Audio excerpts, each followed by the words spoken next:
이반 데니소비치의 하루. 알렉산드로 솔제니친 1962년. 이 작품은 스탈린 시대 구소련의 강제 노동 수용소에서 벌어진 하루 동안의 일에 관한 내용이 주제입니다. 이 작품은 특이하게도 몇 개의 장으로 구성되어 있는 것이 아니고 하나의 글로 쭉 이어져 있습니다. 제가 읽을 때 적절히 시간을 봐가면서 끊어서 읽도록 그렇게 하겠습니다. 새벽 5시. 이 시간이면 언제나 어김없이 기상신호가 온 바라크 안을 울렸다. 본부 바라크 앞에 매달아 놓은 레일 토막을 망치로 치는 소리다. 성에가 두껍게 얼어붙은 유리창을 통해 희미하게 들려오다가 이내 잠잠해졌다. 날씨가 추우니까 교도가 망치를 오래 두드리고 싶지 않았던 것이다. 기상신호는 그쳤으나 창밖은 한밤중 같다. 슈오프가 밤중에 소변을 보러 나갔을 때처럼 밖은 여전히 캄캄한 암흑이다. 유리창으로 3개의 누르스름한 불빛이 스며들어온다. 2개의 불빛은 수용소 외곽에 달아놓은 외등이고 하나는 철조망 울타리 안에 달아놓은 외등이다. 어쩐 일인지 바라크 출입문을 열러오는 인기척도 없고 당근 죄수들이 막대기로 용빈 통을 드러내는 소리도 아직 들리지 않는다. 이반 데니소비치 슈오프는 기상시간에 넉장을 부리는 일은 한 번도 없었다. 그는 언제나 기상신호가 울리자마자 자리에서 일어났다. 기상 후 작업 개시까지는 1시간 반 동안의 자유시간이 있다. 수용소 생활에 익숙해진 죄수라면 이 시간을 이용해 부업을 할 수도 있다. 낡은 안감으로 벙어리 장갑을 채울 주머니를 만들어 주는 것도 벌이가 되고 고향에서 자주 소포를 보내오는 부유한 동료가 자리에서 일어나면 수북이 쌓인 신발더미 앞으로 밤새 말린 그의 방화나를 침대 앞에다 갖다 주는 일도 할 만하다. 그렇지 않으면 일손이 딸리는 보급계 창구에서 청소를 하거나 무엇을 날라주는 일도 좋다. 아니면 식사 시간이 끝난 식당에 가서 접시를 모아 설거지 통으로 갖다 주는 일 역시 괜찮다. 그러나 그 일은 지원자가 너무 많아 별로 반기지 않는다. 어쩌다 음식이 남은 접시라도 발견하면 그릇의 밑바닥까지 싹싹 핥는 재미가 있으니까. 하지만 슈오프는 처음 수용소 생활을 시작할 때 그의 작업 반장이던 쿠조민의 말을 늘 깊이 명심하고 있었다. 1943년 강제 노동 수용소 생활이 이미 3년째 접어들던 쿠조민은 수용소의 늙은 늑대라는 별명을 가지고 있었다. 전선으로부터 압송되어 온 신입 반원인 슈오프에게 그는 숲속 공터에 피워놓은 모닥불 옆에서 이런 말을 했다. 여보게들, 여긴 법이라는 게 없단 말이야. 있다면 밀림과 같은 것이지. 그렇지만 역시 사람이 사는 곳이라네. 수용소에서 죽는 놈은 남의 죽그릇을 핥아먹는 녀석들, 또 의무실에 드나들며 편히 누워있을 궁리만 하는 녀석들, 쓸데없이 교도관을 찾아다니는 녀석들, 바로 이런 놈들 뿐이지. 교도관을 찾아다닌다는 건 밀정 노릇을 한다는 뜻이다. 물론 이 말은 은연중에 그의 불만을 토로하는 말이었다. 밀정 노릇을 하는 자들은 처세술이 능란하다. 그들은 동료의 피를 희생으로 자기의 안전만을 꾀하는 놈들이다.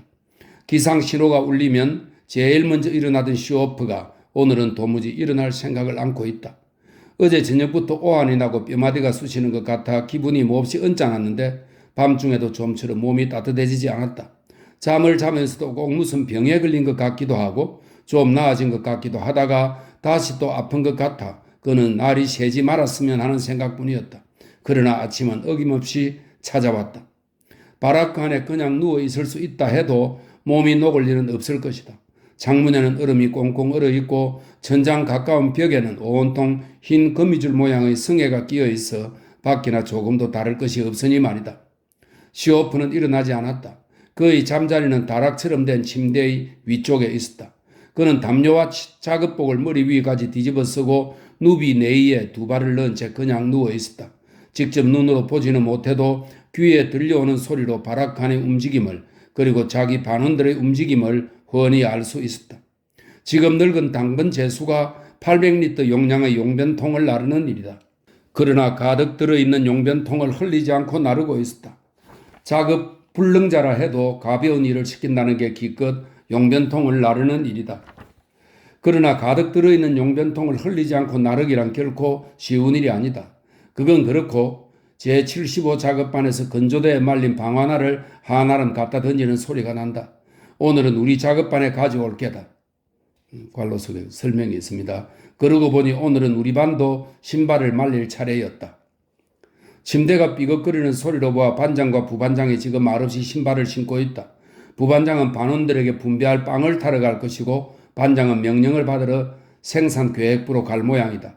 하지만 오늘은 다른 날처럼 단순히 작은 명령만을 받기 위해 가는 것이 아니다. 시오프는 오늘 자기들의 운명이 결정된다는 것을 알고 있다. 상부에서는 우리 제104 작업반을 현재의 공장 건설 현장으로부터 새로운 건설 현장인 사회주의 단지로 배치를 변경시킬 계획이라는 것이다.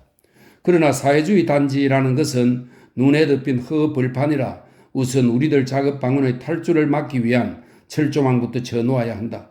그 다음에 본격적으로 건설 작업이 시작되는 것이다. 그곳에 가면 틀림없이 한 달 동안은 몸을 녹일 만한 장소도 없을 것이다. 불을 피울 수도 없을 것이다. 도대체 무엇으로 불을 피운다 말인가? 뻣뻣한 동태가 되지 않으려면 죽도록 곡괭이를 휘두르는 수밖에 없다. 그래서 반장은 어떻게든 이 문제를 좋게 해결해 보려고 지금 생산계획부의 작업 할당계 주임을 만나러 가는 길이다. 우리 작업반 대신에 다른 어수룩한 작업반을 보내려는 속셈이다. 물론 빈손으로 가서는 말이 통하지 않는다. 하다못해 베이컨이라도 반 킬로그램쯤 갖다 바쳐야 한다. 아니 1kg쯤 채워줘야 할 것이다. 그보다도 온몸이 금방 부서질 것만 같으니 큰일이다. 의무실을 찾아가서 하루만이라도 어떻게 작업을 면제시켜 달라고 부탁해 보는 게 어떨까? 믿져야 본전 아닌가? 그런데 오늘 당직 교도는 누구더라? 그렇다. 눈이 새까만 키다리 하사가 당직 근무를 설 차례다. 얼른 보기엔 굉장히 무서운 것 같지만 알고 보면 교도 중 가장 이해심이 있는 친구다. 영창에 집어넣는 일도 없고 감독관한테 끌고 가는 법도 없다. 아무튼 제9호 바라크 죄수들이 조반을 먹으러 갈 차례가 돌아올 때까지는 좀 더 누워있어도 무방할 것이다. 침대가 삐걱 소리를 내며 흔들흔들 흔들리는 게 한꺼번에 두 사람이 자리에서 일어난 모양이다. 위쪽에서는 시오프 곁에 누워있던 침례교 신자 알료사가 일어나고 밑에서는 전직 해군 중령인 부이노프스키가 일어난 것이다. 용변통 두 개를 다 운반한 당번죄수 늙은이들이 서로 욕짓거리를 하며 다투기 시작하는 소리가 들려왔다. 더운 물을 누가 떠오느냐 하는 것으로 싸움이 난 모양이다. 계집애들처럼 시끄럽게 입들만 놀리고 있다. 제20반 작업반의 전기 용접공이 버럭 고함을 쳤다. 왜들 시끄럽게 구는 거야? 방 하나를 획 집어던졌다. 닥치지 못해? 방 하나가 요란한 소리를 내며 기둥에 부딪히는 소리가 들리며 말다툼은 그쳤다. 옆 작업반에서는 부반장이 투덜거리고 있다. 바실리 표드로치 양식계 놈들이 또 속였어. 나쁜 놈들 같으니. 900g짜리 빵이 4개 있어야 하는데 3개밖에 없으니 어떡하지? 부종량을 누구 몫에서 떼란 말이야? 그의 목소리는 나직하게 말했으나 작업 반원들이 그 소리를 못 들었을 리 없었다. 그들은 아마 침을 삼키며 서로 눈치를 살피고 있을 거다. 누구든 한 사람은 저녁에 빵 하나를 덜 받아야만 하는 것이다. 그러나 시오프는 톱밥을 넣어 만든 매트리스 위에 그냥 죽은 듯이 누워있다. 차라리 확실히 아프든지 그렇지 않으면 몸이 개운해지든지 어느 한쪽으로 분명해졌으면 좋으련만 이것도 저것도 아니니 딱한 노릇이다. 옆의 침례교 신자가 기도문을 외우고 있는 동안 밖에 나갔던 부이노프스키가 다시 들어와 누구에게 들으라는 소린지 고소하게 됐다는 투로 중얼거렸다. 기운을 내라. 붉은 군대 수병 여러분, 밖은 영하 30도는 내려갔을 거다. 이 소리를 듣고 쇼오프는 정말 오늘은 의무실에 가기로 결심했다. 그러나 바로 그때 누군가의 위압적인 손길이 그의 담요와 소옷을 낚아채듯 벗겨버렸다. 쇼오프는 얼굴에 덮었던 작업복을 제치며 몸을 일으켰다. 침상과 같은 높이에서 비쩍 마른 타타르 하사가 버티고 있었다. 쇼오프의 예상과는 달리 오늘은 이 타타르가 당직인가 보았다. 그래서 늦잠을 자는 놈을 잡으려고 살그머니 바라크에 기어든 것이 분명하다. CH854호 쇼오프의 검은 작업복 어깨에 붙은 흰 번호표를 보고 타타르는 말했다. 너는 작업 후에 3일간 영창. 그의 독특한 목소리가 들리자 200명의 인원을 수용하고 있는 어두컴컴한 바라크 안에 넉장을 부리고 있던 자들이 여기저기서 자리를 차고 일어나 황급히 옷을 입기 시작했다. 교도님 영창이라니 무엇 때문입니까? 쇼오프는 자기가 실제로 느끼는 것보다 더 애절한 음성으로 이렇게 물었다. 작업과 병행한 영창이라는 것은 중영창에 비하면 그래도 괜찮은 편이다. 따뜻한 음식을 얻어먹을 수 있을 뿐더러 첫째 서글픈 생각에 잠길 시간적 여유가 없다는 게 좋다. 진짜 영창은 작업에도 내보내지 않는 중영창을 말한다. 기상신호가 나면 곧 일어나야 한다는 걸 몰라? 자, 본부로 가. 타타르는 느리타느조로 말했다. 어째서 영창이냐고? 그런 것쯤은 타타르 자신에게도 슈오프에게도 그리고 바라크 안에 있는 다른 죄수들에게도 뻔한 일이 아니냐. 수염 하나 없는 타타르의 밋밋한 얼굴에는 아무런 표정도 없었다. 그는 고개를 돌려 두 번째 먹이를 찾았으나 아직도 자리에 누워있는 자는 하나도 없었다. 위에서도 아래서도 왼쪽 무릎 위에 죄수 번호가 붙은 새까만 손바지에 허둥지둥 다리를 쑤셔 넣는가 하면 옷을 다 입은 자들은 옷깃을 여미며 밖으로 피해 달아나고 있었다. 슈오프는 정말 억울했다. 무슨 다른 일 때문에 영창에 들어가게 되었다면 이렇게까지 분하지는 않았으리라. 지금까지 하루도 빼놓지 않고 언제나 제일 먼저 자리에서 일어나지 않았던가. 그렇지만 타타르에게 사정해 보아야 아무런 소용이 없다는 것을 그는 너무나 잘 알고 있었다. 그래도 예의를 지키는 뜻에서 형식적으로 남아 용서를 빌어야 한다. 그는 손바지를 입고 설명이 있습니다. 그의 바지 왼쪽 무릎 위에도 역시 CH854라는 번호가 적힌 때 묻은 헝겊 조각이 붙어 있었다. 그는 손바지를 입고 솜옷을 걸친 다음, 여기 또 설명입니다. 여기에도 앞가슴과 등 두 곳에 똑같은 번호표가 붙어 있었다. 솜옷을 걸친 다음 마루 위의 방화나 더미 속에서 자기 것을 찾아 신고 타타르의 뒤를 따라 나섰다. 슈오프가 당시 교도한테 끌려가는 것을 104 작업 반원들은 보고 있었다. 그러나 누구 한 사람 그를 변호하려 나서지 못했다. 말해봐야 소용이 없을 뿐더러 사실 뭐라고 할 말도 없지 않은가. 반장 같으면 어느 정도 두둔할 수 있었지만 반장은 그 자리에 없었다. 슈오프 자신도 누구에게 아무 말도 하지 않았다. 공연히 타타르의 비위를 상하게 할 필요가 없었다. 그저 얌전히 따라 나서는 게 상책이다. 아침 밥은 반원들이 남겨두겠지. 눈치가 빠른 친구들이니까. 두 사람은 밖으로 나왔다. 밖에는 숨을 쉴 수도 없을 만큼 짙은 안개가 끼어 있었다. 추웠다. 두 개의 커다란 스치라이트가 막루에서 서로 엇갈린 채 수용소 안을 비추고 있다. 수용소 구내의 것과 외곽에 있는 외등도 켜져 있었으며 무수한 전등이 별빛을 무생케 했다. 방화나 소리도 요란하게 죄수들이 눈을 밟으며 이리저리 뛴다. 변소에 가는 사람, 세면장에 가는 사람, 식량 소포를 찾으러 가는 사람. 부유한 죄수들은 보내온 밀가루를 취사장에 맡겨놓고 얼마 동안 굶주리지 않을 것이다. 분주한 그들이지만 머리는 어깨 사이로 움츠리고 누빈 웃옷을 조여 입는다. 못 견딜 만큼 추워서라기보다는 이 추위 속에서 온종일 움직여야 한다는 생각뿐이리라. 그러나 타타르만은 기름때가 번지르르한 푸른 깃이 달린 덜 외투에 몸을 감싼 채 이까지 추위쯤이야 문제가 아니라는 듯이 의젓한 자세로 걷고 있다. 그들은 수용소 내 감옥인 석조 건물을 둘러싼 판자 울타리를 지나 빵 공장 옆을 지나갔다. 죄수들의 침입을 막기 위해 빵 공장 주위에는 가시 철조망이 쳐져 있다. 이윽고 본부 바라크 모퉁이를 돌았다. 성에를 하얗게 뒤집어 쓴 레일 토막이 굵은 철사에 묶여 기둥에 매달려 있다. 다른 한 개의 기둥에는 고드름이 달린 온도계가 걸려 있다. 수원주가 지나치게 내려갈 것을 염려해서 온도계는 기둥에 깊은 홈을 파고 그 속에 넣어 놓았다. 슈오프는 행여나하고 뿌옇게 얼어붙은 유리관을 곁눈질해서 보았다. 만일 영하 41도를 가리킨다면 작업장에 끌려 나가지 않아도 되기 때문이다. 그러나 아무리 보아도 41도까지 내려간 것 같지 않다. 본부 바라크에 들어서는 길로 슈오프는 곧장 교도실로 끌려갔다. 도중에서 눈치채지 못한 것은 아니지만 교도실에 들어오자 그는 자기를 기다리는 것이 결코 영창이 아니라는 것을 알았다. 교도실 마룻바닥이 지저분한 것을 발견했기 때문이다. 타타르는 슈오프에게 관대히 용서한다고 말하고 그 대신 마루를 닦으라고 명령했다. 교도실 마루를 닦는 일은 작업장에 나가지 않는 특수한 죄수들이 하는 일이다. 즉 본부 바라크 당직들의 직무인 것이다. 그러나 그들은 본부에 오랫동안 붙어있는 사이에 교도관이며 감독관이며 수용소장의 방에까지 마음대로 드나들 수 있을 정도가 되었다. 자연히 교도들조차 모르는 정보를 알게 되었고 그러다 보니 언제부터인지는 몰라도 하잘것없는 교도들 방을 닦는 것은 자기들의 일이 아니라고 생각하게 되었다.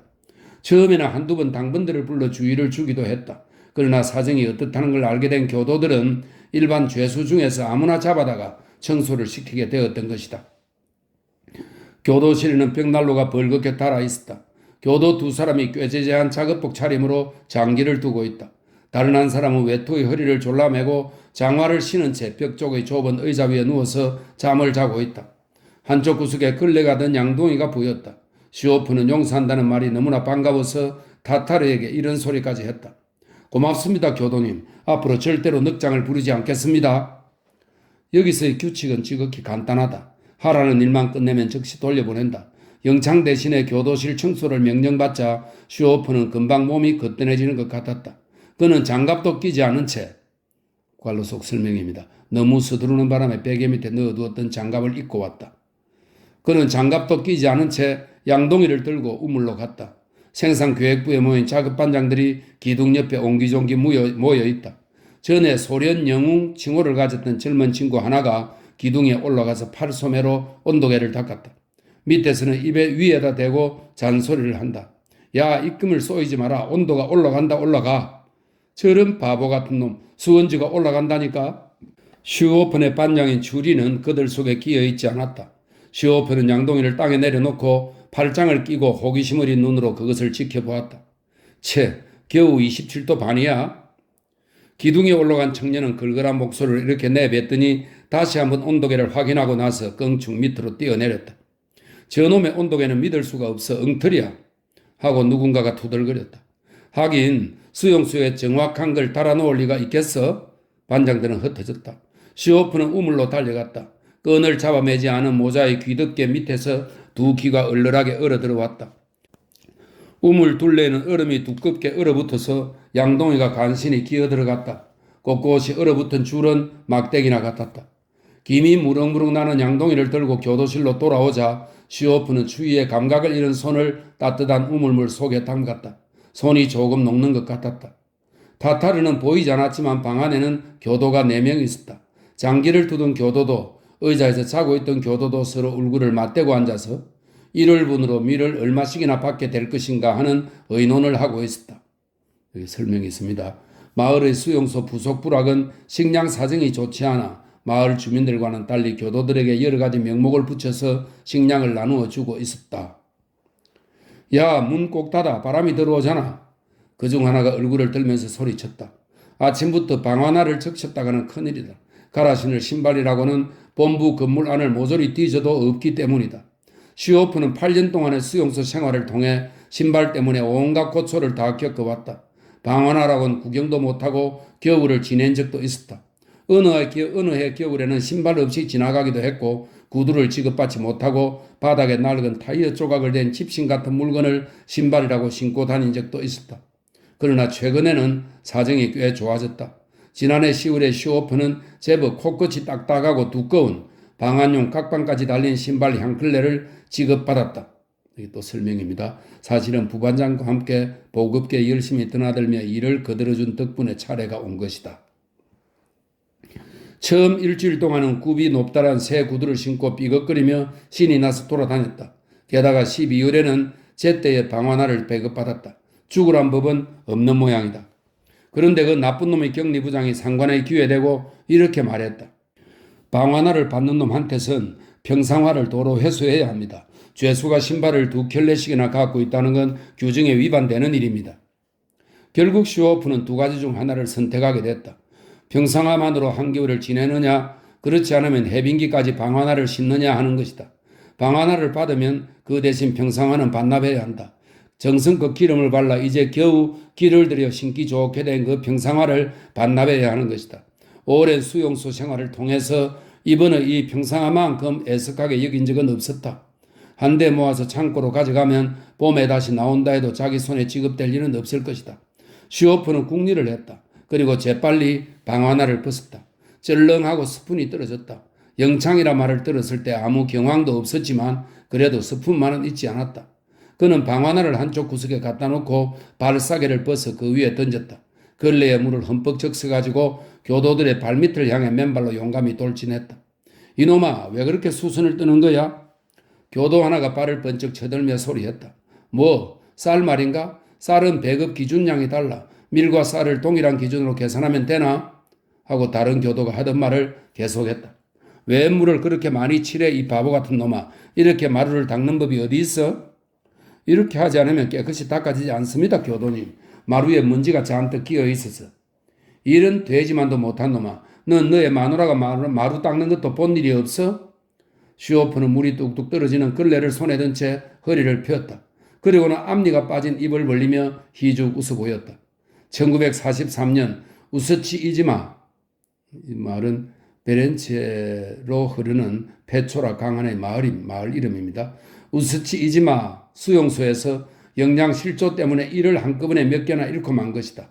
바로 그 전에 이질로 위장을 몹시 상하여 얼마 동안 아무것도 먹지를 못했다.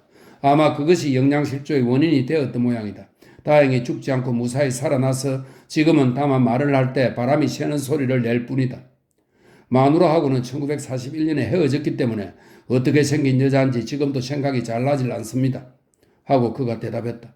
하여튼 그런 식으로 닦는 게 아니야. 마룻바닥 하나 제대로 닦을 줄 모르는 이따위 바보 같은 놈들한테 정말 빵이 아까워 쌀뜨물이나 처먹여야 할 놈이야.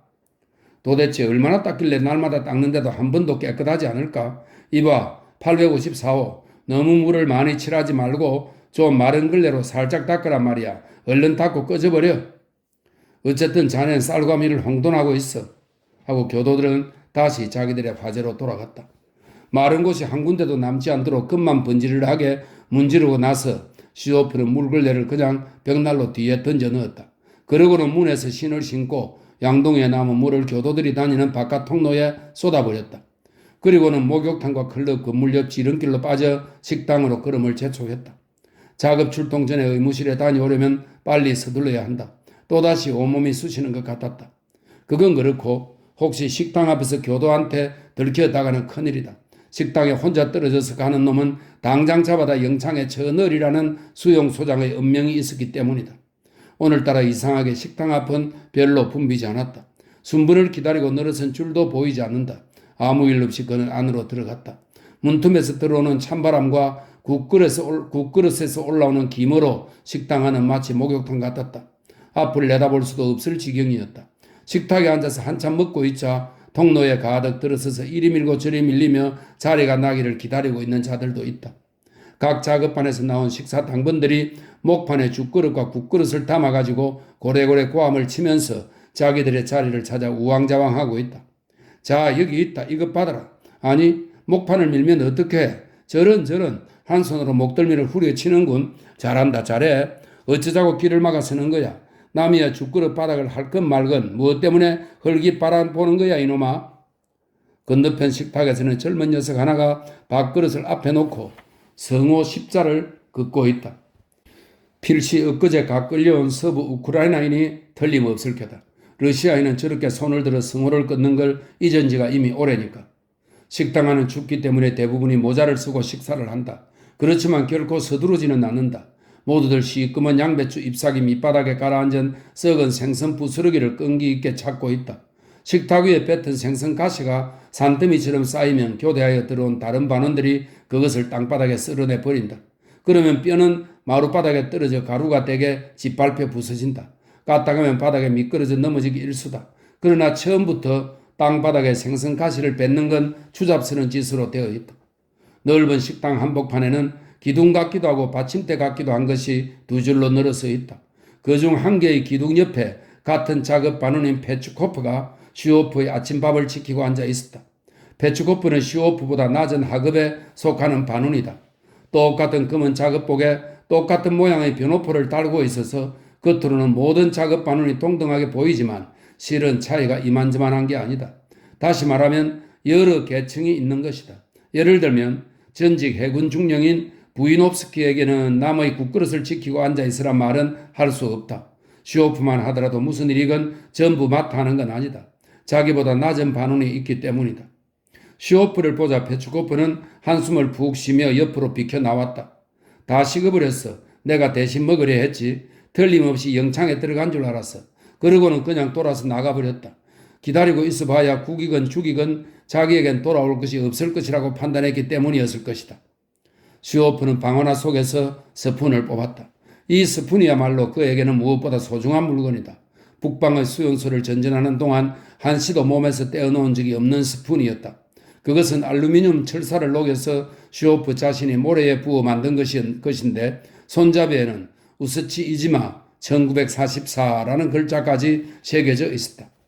스푼을 식탁 위에 꺼내놓고 그는 빡빡 깎은 머리에서 모자를 벗었다. 아무리 날씨가 추워도 남들처럼 모자를 쓴 채 식사를 하기는 싫었다. 그는 스푼으로 국그릇을 휘저어 재빨리 건더기가 얼마나 되나 살핀다. 많지는 않았지만 그렇다고 생각 밖으로 적지는 않다. 페츠코프가 국그릇을 지키고 있었으니까 감자 한 조각 정도의 피해는 각오해야 한다. 수프는 따끈한 맛에 먹는 법인데 오늘은 싸늘하게 식어 있다. 그래도 슈오프는 입맛을 다셔가며 천천히 스푼을 움직였다. 당장 지붕이 철철 타오르는 한이 있어도 밥을 빨리 먹을 수는 없다. 사실 수용소에 갇혀있는 죄수들은 수면 시간을 제외하면 아침 식사 시간 10분과 점심시간 5분 그리고 저녁 식사 시간 5분을 위해서 산다고 해도 과언이 아니기 때문이다. 수프 건더기는 날마다 똑같았다. 그것은 그의 월동용으로 어떤 것을 저장하느냐에 따라 결정된다. 지난해에는 소금에 절인 당근이었다. 그래서 9월부터 5월 말까지 당근 수프만을 먹어야 했다. 금년에는 시꺼먼 양배추뿐이다. 수용소에서는 6월이 가장 잘 먹는 달이다. 저장했던 야채류가 다 떨어지면 공유로 수프를 끓여주기 때문이다. 가장 못 먹는 달은 7월이다. 7월에는 야채 대신 쇠기 풀을 썰어 넣는다. 생선을 넣는다고 해도 살점보다 가시가 더 많기 일쑤였다. 오랫동안 끓이기 때문에 대가리와 꼬리가 간신히 모양을 남기고 있을 뿐이다. 슈오프는 생선뼈를 입속에 넣고 꼭꼭 씹어 국물을 쪽쪽 빨아먹은 다음 찌꺼기를 식탁 위에 뱉었다. 그는 남들처럼 무슨 생선이건 대가리에서부터 꼬리까지 남김없이 죄다 먹어치운다. 그러나 눈알만은 아무래도 먹을 용기가 나지 않는다. 그의 이런 결벽증은 곧잘 다른 친구들의 웃음거리가 된다. 슈오프는 오늘 아침 절식을 하는 셈이다. 바라크에 들르지 않았기 때문에 자기 앞으로 나오는 빵을 가져오지 않아 지금 빵이 없는 아침을 먹는 것이다. 슈오프는 수프 그릇을 비운 다음 죽그릇을 입으로 당겼다. 말이 죽이지 곡물 대신에 누런 빛이 도는 무슨 풀 같은 걸 썰어 넣은 기막힌 죽이다. 이것을 처음에 생각해낸 것은 어떤 중국 사람이었다고 한다. 어떤 것을 집어넣고 끓였던지 간에 죽그릇 300g이라는 정량만 차면 문제될 것은 없을 테니 할 수 없는 노릇이다. 죽그릇을 다 비우고 나자 슈오프는 스푼을 말끔히 핥아서 다시 방화나 속에 찔러 넣었다. 모자를 뒤집어 쓰고 식당을 나와 이번에는 의무실로 향했다. 아직도 하늘은 캄캄했으나 휴양한 전등불 때문에 달빛은 보이지 않았다. 2대의 스치라이트가 여전히 수용소 둘레의 출입 금지 구역에 불빛을 교차시키고 있다. 여기에 처음으로 특수범, 이 특수범 반역죄에 해당하는 죄수를 말합니다. 여기에 처음으로 특수범 수용소가 설치되었을 때는 경비용으로 실전에서 쓰는 조명탄을 밤새껏 쏘아 올렸다. 죄수들의 도망을 방지하기 위해서였다. 희고 푸르고 붉은 조명탄을 무수히 쏘아 올려 하늘은 진짜 전쟁터를 방불케 했다.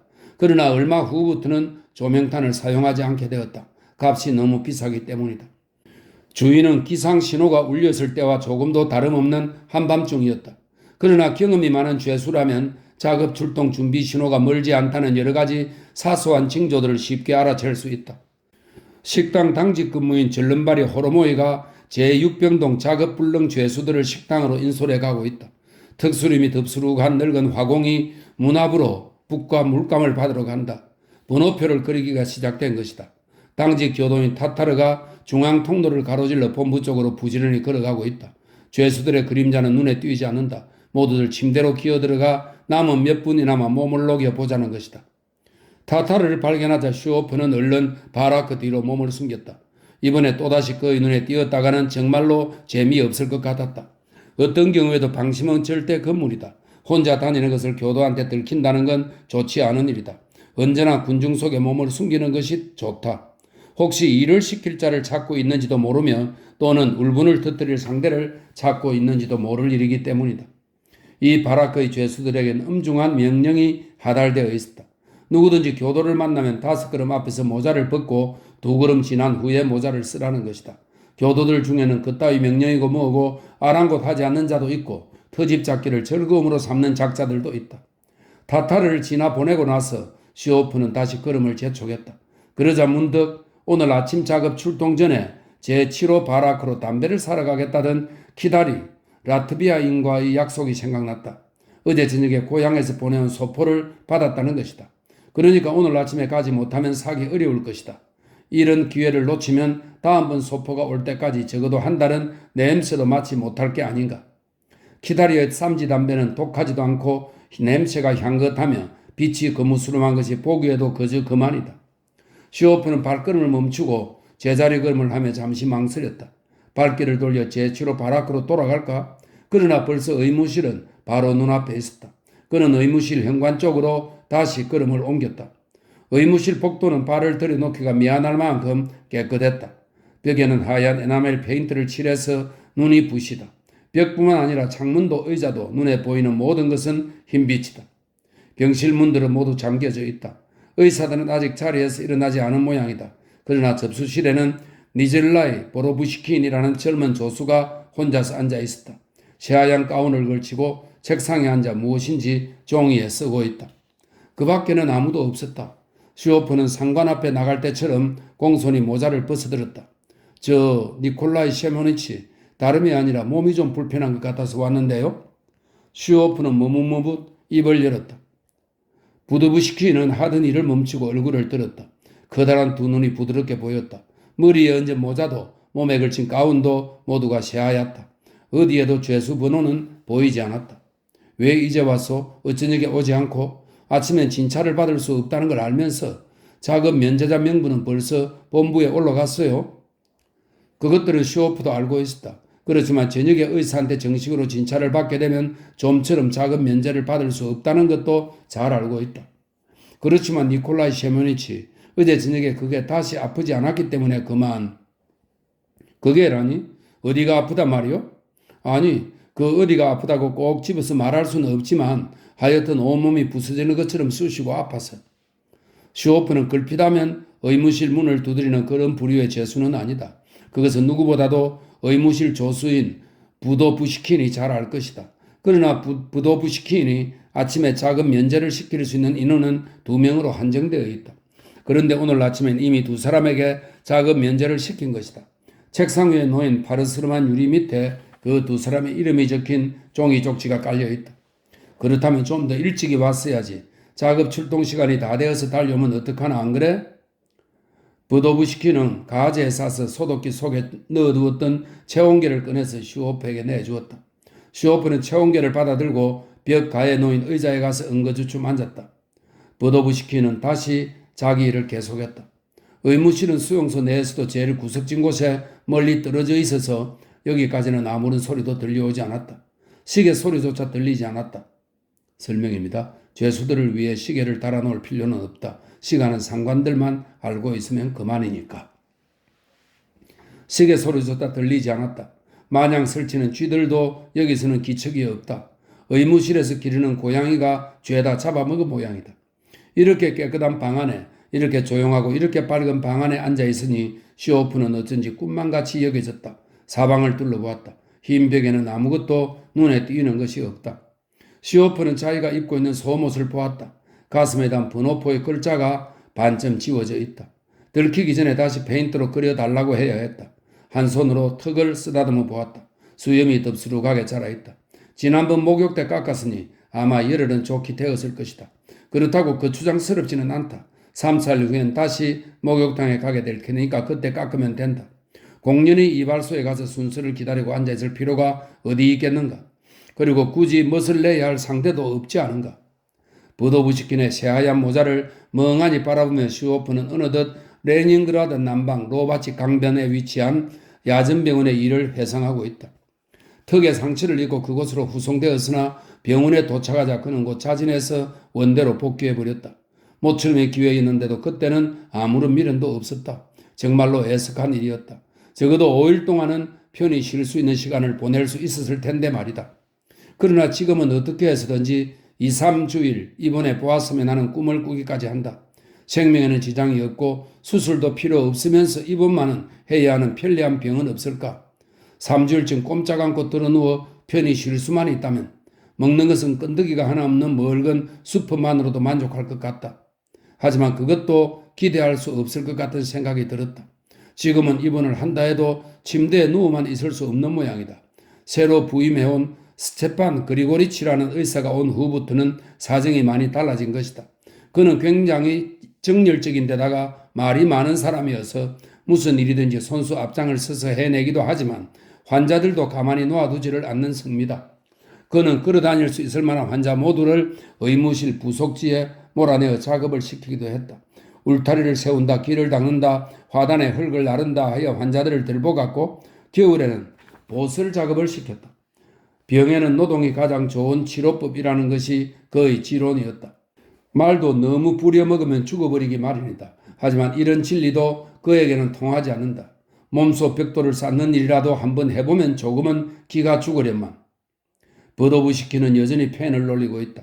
그가 하고 있는 것도 실은 일종의 부업이다. 그러나 슈오프 같은 인간이 이해할 수 있는 성질의 것은 못 된다. 버도부시키는 어제 완성한 신작의 장시를 다시 다듬어 쓰고 있었다. 작업요법의 신봉자인 그의 상관 스테판 그리고 리치한테 오늘 보여주기로 약속했던 것이다. 물론 수용소 안에서만 통하지만 버도부시킨에게 수석의사의 경력이 있다고 하여 현재의 직책을 준 것은 스테판 그레고리치 자신이었다. 무식한 죄수들을 실습 자료로 삼아 버도부시킨이 정맥 주사를 놓는 방법 같은 것을 습득하게 되었다. 상대가 모두 만만한 친구들 뿐이어서 수석의사의 자격을 의심하는 사람은 아무도 없었다. 사실 버도부시킨은 대학 문학부에 다니던 학생이었는데 2학년 때 체포되었다. 자유의 몸으로서는 쓸 수 없었던 것을 수용소 안에서 한번 쓰게 해보자는 스테판 그레고리치는 이런 희망을 가지고 있었다.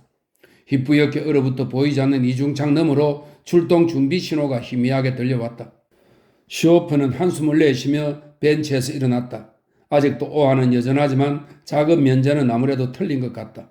버도부시키는 체온계를 받아들고 헐깃 바라보았다. 이건 어느 쪽도 아니군. 37도 3분, 38도만 돼도 분명한데 하여튼 나로서는 작업 면제를 시킬 수 없소. 하지만 당신이 책임을 질 수 있다면 그냥 여기 남아있어도 좋소. 나중에 진찰을 받고 환자로 인정되면 물론 작업은 면제될 테지만 아무렇지도 않다는 진단이 내리면 그때는 태업이라는 죄목으로 영창신세를 져야 할 거요. 내 생각 같아서는 순순히 작업에 나가는 편이 좋을 것 같은데.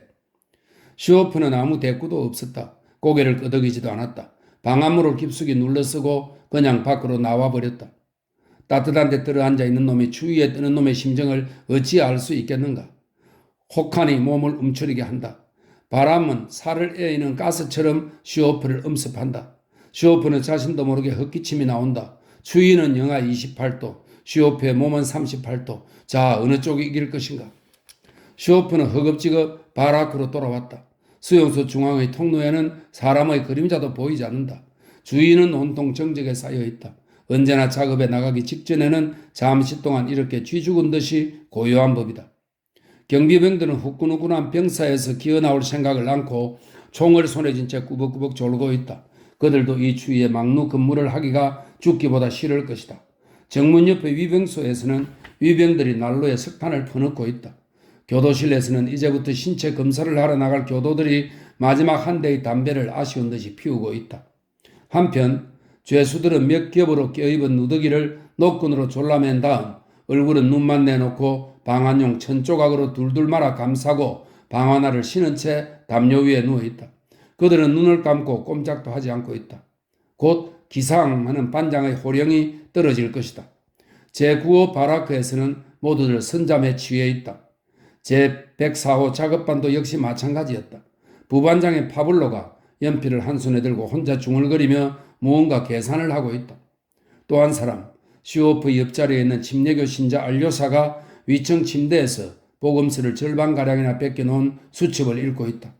슈오프는 될 수 있는 대로 발소리를 죽이며 빠른 걸음으로 달려 들어와서 곧장 부반장의 침대 머리로 갔다. 파볼로가 얼굴을 들었다.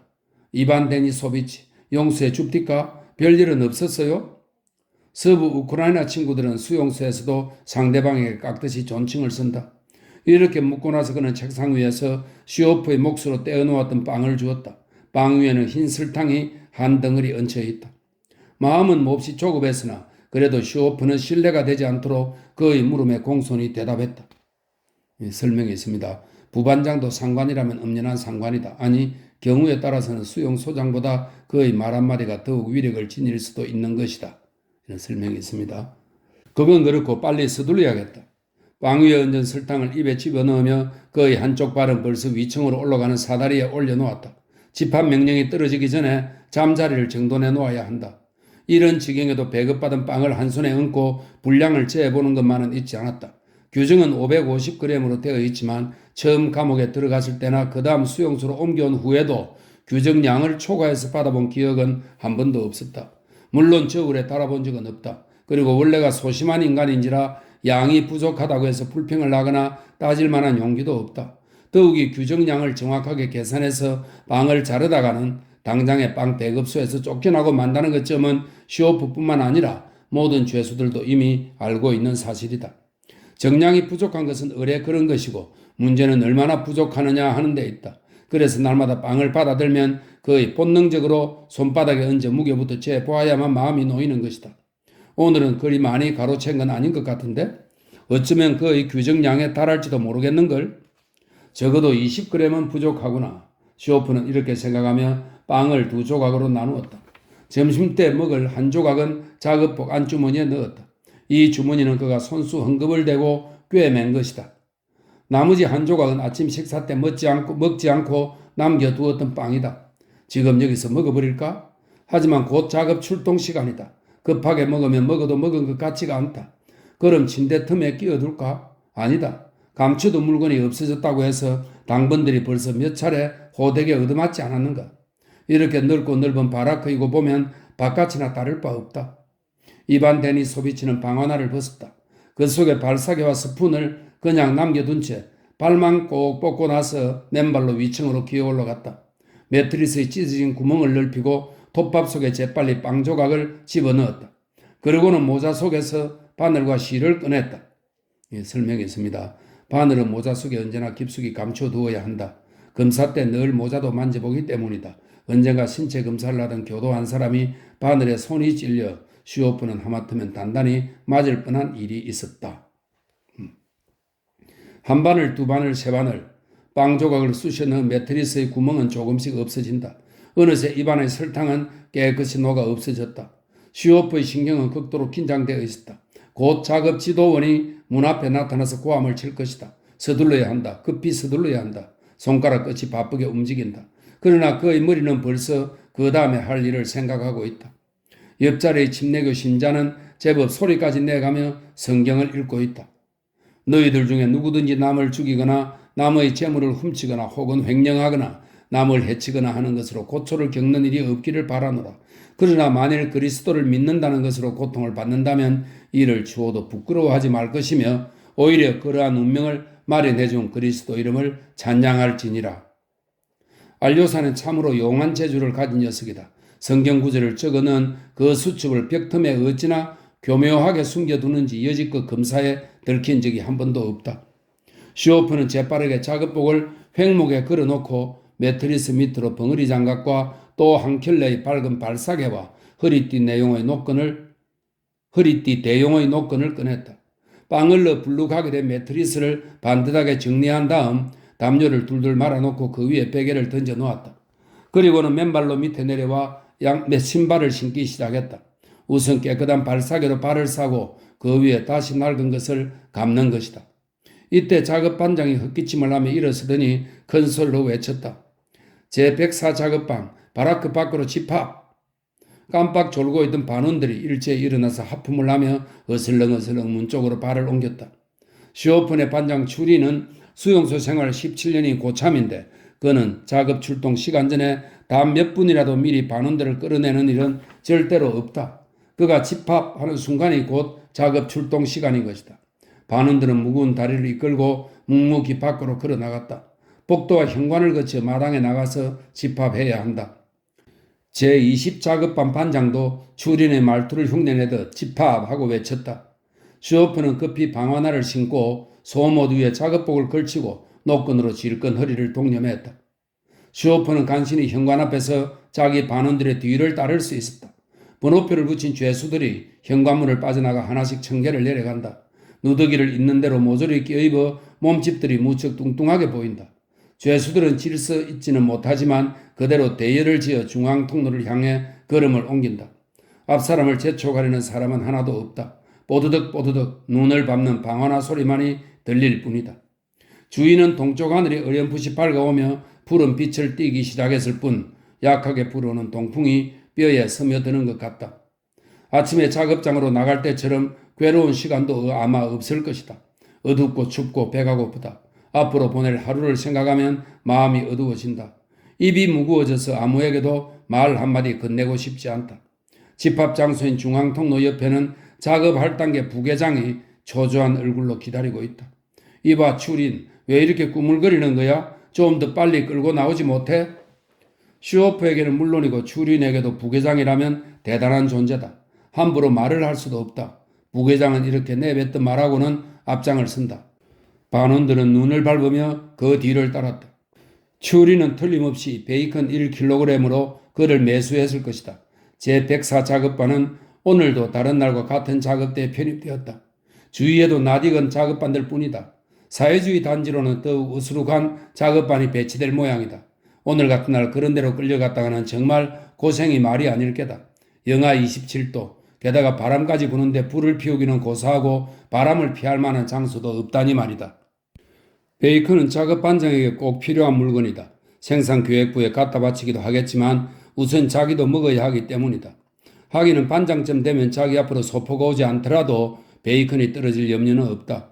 반원 중에 누가 소포를 받든지 반장한테는 반드시 인사가 있기 마련이다. 만일 모른 체 하는 자가 있다면 그는 결코 무사할 수는 없을 것이다. 추린, 너희 반은 오늘 병결 1명, 출동 23명이지? 네, 23명입니다. 반장이 대답했다. 누가 나오지 않았어? 판젤레프로구나. 뭐 그놈이 병결이라고? 여기저기서 수군거리는 소리가 들렸다.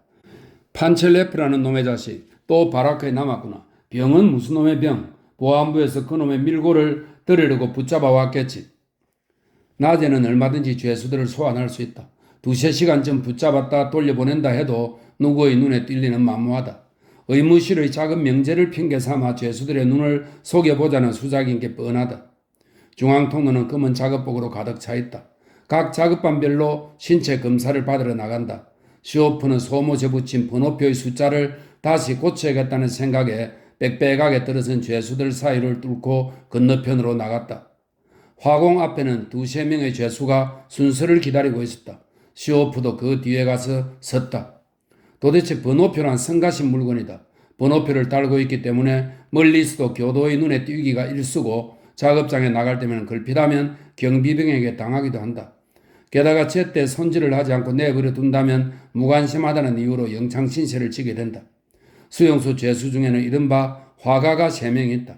그들은 감독관들을 위해 무보수로 그림을 그려 바쳐야 하고 아침마다 작업 출동 전에 한 사람씩 차례대로 죄수들의 번호표를 그려주어야 한다. 오늘은 수염이 허연 늙은 화공이 당번이다. 부스들고 모자에 단 번호표에 숫자를 그려넣고 있는 모습은 마치 사제가 석류를 이마에 발라주고 있는 장면과 비슷하다. 늙은 화공은 두서너 번 붓을 움직이다가는 금방 손을 멈추고 장갑 낀 손에 입김을 분다. 얇은 털실 장갑을 끼고 있기 때문에 주위에 손이 시려 숫자를 제대로 쓸 수가 없는 모양이었다. 앞가슴의 CH854를 다시 그려넣자 시오프는 작업복을 여밀 생각도 않고 허리띠 대용의 노끈을 손에 쥔 채 허겁지겁 자기 작업반이 있는 곳으로 되돌아왔다. 같은 작업반원인 제 체자르가 담배를 피우고 있다. 그것도 파이프에 담은 것이 아니고 보통 권련이었다. 그러니까 한 모금 얻어 피울 수 있는 담배다. 그러나 시오프는 청을 하지는 않았다. 체자르에게는 외면을 한 채 슬그머니 그 옆에 섰다. 일부러 다른 곳에 시선을 돌리고 전혀 무관심한 표정을 하고 있었지만 체자르가 한 모금씩 빨아들일 때마다 동그란 재가 점점 길어지고 권련의 나머지 부분이 그만큼 짧아지면서 파이프 끝을 향해 타들어가는 것에 신경을 쓰지 않을 수가 없다. 체자르는 무슨 생각에 잠겨 있는지 이따금 생각난 듯이 담배를 피우고 있다. 이때 페츠코프가 역시 냄새를 맡고 다가왔다. 체자르의 앞에 서서 그의 입을 바라보며 잔뜩 눈독을 들이는 것이다. 시오프에게는 쌈지 담배 부스러기 하나 남은 것이 없다. 저녁때가 되기 전에는 구할 수가 없다. 초조한 마음 때문에 그는 온몸이 떨려오는 것 같았다. 이 순간 그에게는 피우다 남은 꽁초 한 대가 시오프 자신의 자유보다도 더 귀중하게 여겨지는 것이다. 그렇지만 그는 베츠코프처럼 염치 없는 인간은 못 된다. 체자르는 그야말로 잡다한 민족의 피가 뒤섞인 인간이었다. 그리스인도 아니고 유대인도 아니고 집시족도 아닌 무엇라고 이름 붙일 수 없는 종족이었다. 나이는 아직 젊고 한때는 영화 감독이었다. 그러나 그가 처음 감독한 영화의 촬영이 끝나기도 전에 사상면의 실책 때문에 투옥된 것이다. 그는 새까만 수염을 기르고 있는데 수용소에 들어와서도 그 수염을 깎아버리지 못하고 있었다. 그는 그의 증명서 사진이 그렇게 되어 있기 때문이다. 체자르 마르코비치. 페츠코프가 참다 못해 입을 열었다. 한 모금만 피게 해주시오. 그의 얼굴은 격렬한 갈망으로 찌그러져 있었다. 체자르는 감고 있던 눈을 가늘게 뜨면서 깊은 눈으로 페츠코프를 지그시 바라보았다. 그가 파이프를 사용하게 된 것은 꽁초를 달라는 친구들의 귀찮은 청을 듣고 싶지 않았기 때문이다. 담배가 아까워서가 아니라 자기의 생각이 중단되는 것이 그는 무엇보다도 많았기 때문이다. 그가 담배를 피우는 이유는 왕성한 사고력을 일깨워 무엇인가를 발견하려는 데 있는 것이다. 그런데 굴련을 피우면 불을 당기는 순간부터 벌써 몇 사람의 개걸스런 시선을 받아야만 한다. 그것은 마치 마지막 한 모금을 나에게 남겨주게 제발 하는 듯한 눈초리들이다. 이윽고 체자르는 슈오프에게 얼굴을 돌리면서 입을 열었다. 한 모금 피우지 않겠어, 이반 데니소비치? 그러고는 호박으로 만든 짧은 파이프에서 엄지손가락으로 꽁초를 내밀었다. 슈오프는 체자르가 먼저 권하기를 기다리고 있었으나 막상 상대방이 먼저 말을 꺼내자 당황하지 않을 수 없었다. 얼른 한 손으로 꽁초를 받아 쥐고는 땅에 떨어뜨리는 일이 없도록 다른 한 손을 그 밑에 갖다 바쳤다. 그는 체자르가 파이프째로 넘겨주지 않는 것을 못마땅하게 여기지는 않았다. 누구나가 다 깨끗한 입을 가지고 있는 것은 아니니까. 그리고 또 그의 다 탄 꽁초를 맨손으로 쥐어도 뜨거운 줄을 모르는 자기의 투박한 손을 부끄럽게 여기지도 않았다. 중요한 것은 자기가 개걸쟁이 페츠코프를 물리치고 입술이 다 들어가기까지의 짧은 시간 동안 담배를 피울 수 있게 되었다는 사실이다. 담배 연기가 몸 전체에 퍼져 머리 끝에서 발끝까지 골고루 스며드는 것 같다. 말로 표현할 수 없는 황홀감이 온몸에 퍼지는 순간 슈오프는 갑자기 웅성거리는 소리를 들었다. 아래 속옷까지 검사한다. 수용소 생활이란 이런 것이다. 슈오프는 이미 체념하여 익숙한 지가 오래다. 요컨대 걸려들지 않도록 항상 조심만 하면 되는 것이다. 하지만 속옷까지 검사한다는 건 또 무슨 소린가? 속옷은 보급계를 통해서 지급한 물건이 아니었던가? 아니, 문제는 그게 아니다.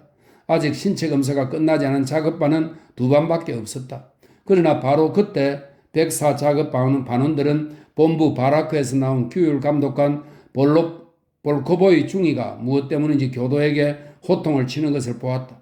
그러자 볼코보이가 나타나기 전에는 형식적으로 신체 검사를 하고 있던 교도들이 갑자기 설치면서 야수처럼 죄수들에게 덤벼들기 시작했다. 교도관이 호령했다. 모두들 속옷을 벗으라. 죄수나 교도들은 말할 것도 없고 수용소장까지도 규율 감독관인 볼코보이만은 함부로 대하지 못한다는 말이 돌고 있었다. 그에게 볼코보이, 늑대라고 하는 뜻이랍니다. 볼코보이라는 성을 붙여주신 걸 보면 하나님도 곧잘 익살스러운 짓을 하시는 모양이다. 이름 그대로 그는 늑대와 흡사했다. 살갗은 가무잡잡하고 얼굴은 갸름한 데다가 언제나 흠상궂게 양미간을 찌푸리고 있었다. 더욱이 걸음걸이로 말하면 날아갈 듯이 빠르다. 바라크 뒤에서 불쑥 나타나서는 벼락같이 호통을 친다. 이 새끼들아 무엇 때문에 이런 데 모여 있는 거야? 그의 눈을 피해 달아난다는 것은 불가능한 일이다. 처음에는 채찍까지 들고 다녔다고 한다. 가죽끈을 꼬아 만든 채찍을 어디를 가나 손에서 놓은 적이 없었고 영창에서는 그 채찍으로 죄수들을 마구 후려쳤다는 것이다.